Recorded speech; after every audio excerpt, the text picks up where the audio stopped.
आपका शरीर है, जिन्होंने प्रश्न किया, शरीर तो है। फिर कभी कभी क्या करते हैं, गंजी पहन लेते बनियान, उसके बाद क्या करते हैं, कुर्ता पहन लेते हैं या कमीज, उसके बाद क्या करते हैं, उसके ऊपर ओवरकोट स्वेटर पहन लेते हैं। आजकल आप पहने होंगे दिल्ली में, दृष्टांत में ओवरकोट या स्वेटर के समान स्थूल शरीर है, और कमीज कुर्ता के समान सूक्ष्म शरीर है, गंजी बनियान के समान कारण शरीर है। शरीर के समान आत्मा है दार्ष्टान्तिक में।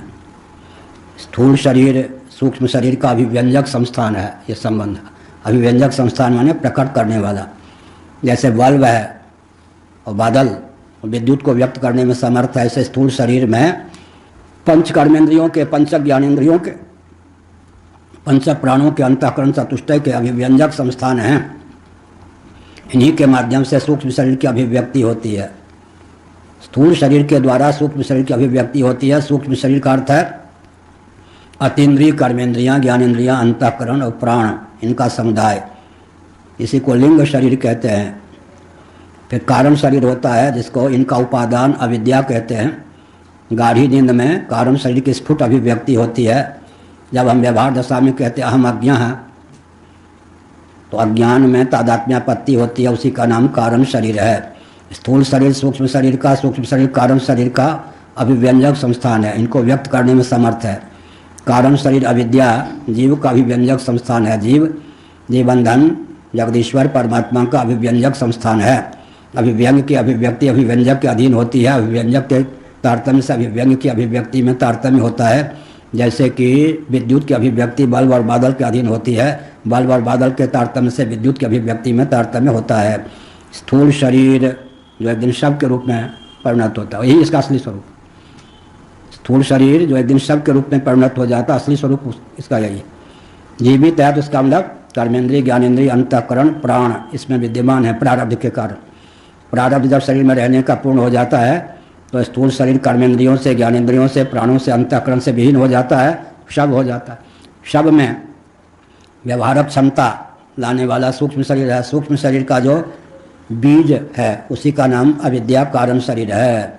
और इन तीनों शरीरों में तादात्म्यपन्न, और तीनों शरीरों में सत्ता, चित्ता, स्फूर्ति जिससे प्राप्त है वो आत्मा है। जब तक तीनों शरीरों में रचा पचा है तब तक उसका नाम जीव है। स्थूल शरीर यहाँ शांत हो जाता है, पूरी अष्टक कर्मेंद्रीय पंचक, ज्ञानेंद्रीय पंचक, प्राण पंचक, अंतःकरण चतुष्टय, अंतःकरण पंचक, इनके उपादान अपंचीकृत पंच महाभूत अर्थात पंच तन्मात्रा, पंच तन्मात्र पंचक अविद्या, काम और कर्म, सूक्ष्म कारण शरीर को मिला कर रखें तो इसका नाम है पुरी अष्टक। पुरी अष्टक का अर्थ क्या होता है? 8 पुरियों का मिला हुआ समुदाय। अयोध्या, मथुरा, माया, काशी, कांची, अवंतिका, पुरी, द्वारावती, द्वारकापुरी, ये जगन्नाथपुरी 8वीं पुरी है। जैसे व्यवहार में हमको भारतवर्ष में दैव योग से 8 पुरियाँ हैं। आज विखंडित भारत में भी अयोध्या भारत में है, मथुरा भी भारत में है, माया माने हरिद्वार भी भारत में है, अयोध्या, मथुरा, माया, काशी भी भारत में है, कांची भी, अवंतिका, उज्जैनी भी भारत में है, और द्वारकापुरी भी दैवयोग से भारत में है, और जगन्नाथपुरी 8वीं पुरी। ऐसे हमारे आध्यात्मिक जीवन में भी 8 पुरियाँ हैं। कर्मेंद्रियों का समुदाय, ज्ञानेंद्रियों का समुदाय, अंतःकरण का समुदाय, प्राणों का समुदाय, इनका उपादान अपंचीकृत पंचभूत, इनका समुदाय, अविद्या माने कारण शरीर, अविद्या के फलस्वरूप जो काम और कर्म जिनका निवास सूक्ष्म शरीर है, इन्हीं का नाम पुरी अष्टक है। पुरी अष्टक से जीव कला जब शरीर को छोड़ देती है, शरीर में रहने योग्य प्रारब्ध का भोग लेने पर तब शरीर का नाम शव हो जाता है। तो स्थूल शरीर सूक्ष्म शरीर का, सूक्ष्म शरीर कारण शरीर का, कारण शरीर जीवात्मा का अभिव्यंजक संस्थान है। जीव स्वतः स्थूल सूक्ष्म कारण तीनों शरीरों से रहित है। स्थूल शरीर का नाश हो जाने पर भी पुरी अष्टक जब तक विद्यमान है तब तक पुनर्भव की संभावना बनी रहती है। तत्वज्ञान रूपी आग से क्या होता है? अविद्या, काम, कर्म, अविद्या, काम, कर्म तीनों निरस्त हो जाते हैं।